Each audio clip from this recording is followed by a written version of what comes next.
Dios les bendiga en este día. Desde nuestro hogar quiero que reflexionemos juntos sobre cuál debe ser nuestra actitud ante esta pandemia del coronavirus y la cuarentena que ha dispuesto el gobierno dentro del estado de emergencia que aprobó el Congreso Nacional de la República Dominicana, tanto el Senado como la Cámara de Diputados. Recordemos, como lo más básico, que el cristianismo no es una religión, es una cosmovisión, es una forma de ver el mundo. Y es importante que en este tiempo podamos ver el mundo como Dios lo ve, no como nosotros queremos verlo, ni como los medios de comunicación quieren que lo veamos.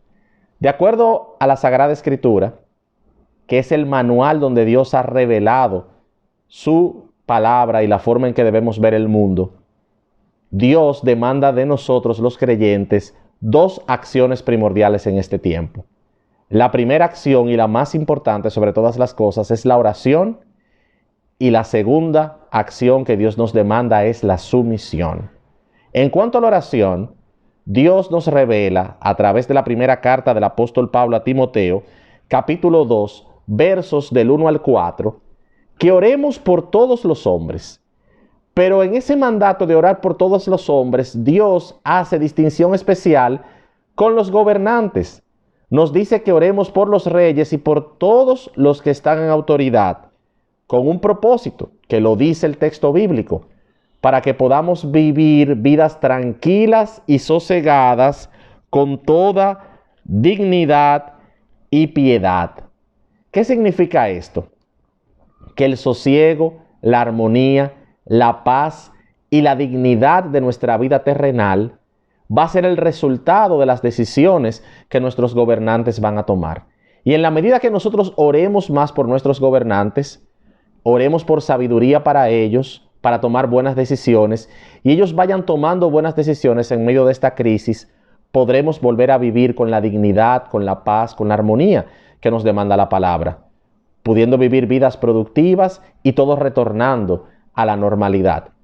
El estado en que estamos viviendo ahora no es normal, es un estado que Dios ha provisto, es un estado en el cual tenemos que vivir para guardar las medidas de distanciamiento social necesarias para desacelerar la propagación del virus COVID-19. Pero en la medida en que nosotros apliquemos la segunda acción que Dios nos demanda, vamos a lograr frenar el virus, y para eso los cristianos tenemos que dar ejemplo. En Romanos capítulo 13, el apóstol Pablo nos manda a los creyentes a someternos a las autoridades, porque por Dios han sido establecidas. Si nuestro gobierno ha decretado un estado de emergencia y dentro de ese estado de emergencia aprobado por el Congreso Nacional se ha ordenado un toque de queda, el cual en el día de hoy fue extendido desde las 5 de la tarde hasta las 6 de la mañana del día siguiente, vamos a respetar el toque de queda, vamos a someternos a las autoridades. Y en la medida en que nosotros guardemos ese distanciamiento social, nos aislemos durante el tiempo en que se ha decretado la emergencia nacional, Dios actuará y alejará el virus de nosotros. En la palabra se nos da el caso de plagas que Dios enviaba, y cuando los creyentes oraban, Dios se llevaba las plagas. Recordemos las plagas que Dios envió sobre Egipto, cómo Moisés, cada vez que intercedía delante de Dios y cada vez que oraba delante de Dios, Dios alejaba las plagas de Egipto.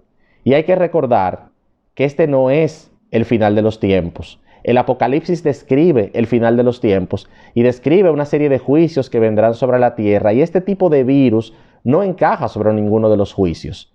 Este virus encaja más con el patrón que Jesús describe en el capítulo 24 del Evangelio de Mateo, donde habla de los primeros dolores del parto que precedirán a su segunda venida, como lo que son la guerra, el hambre, los terremotos y las pestilencias. Estamos viviendo un tiempo de pestilencia.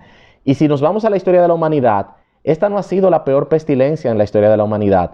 Hace 102 años, en 1918, ya terminando la Primera Guerra Mundial, el mundo fue azotado por la gripe española que provocó 50 millones de muertos en todo el mundo. Solamente en República Dominicana, con una población que rondaba el 1.000.000 de habitantes, la gripe española se dice que mató más de 1.000 personas. Es decir, que el mundo ha vivido plagas peores que la que estamos viviendo.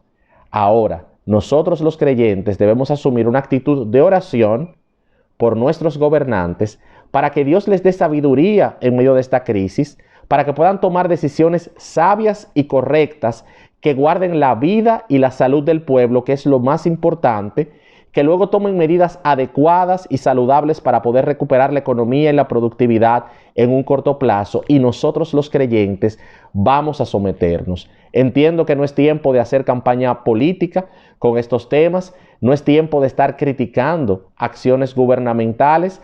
Esa labor vamos a dejársela a los políticos de oposición. Nosotros, los creyentes, vamos a orar por nuestros gobernantes, que son los que Dios ha establecido, y vamos a someternos a ellos. Y al mismo tiempo, oremos para que Dios perdone nuestros pecados, tanto los del país como los de la iglesia, sane nuestra tierra, y así como Moisés intercedía para que Dios alejara las plagas de Egipto, vamos como pueblo de Dios a clamar diariamente, intercediendo ante Él, para que Dios aleje este virus de la República Dominicana. Que el Señor nos bendiga y nos mantendremos conectados, reflexionando juntos sobre la cosmovisión bíblica en este tiempo de COVID-19.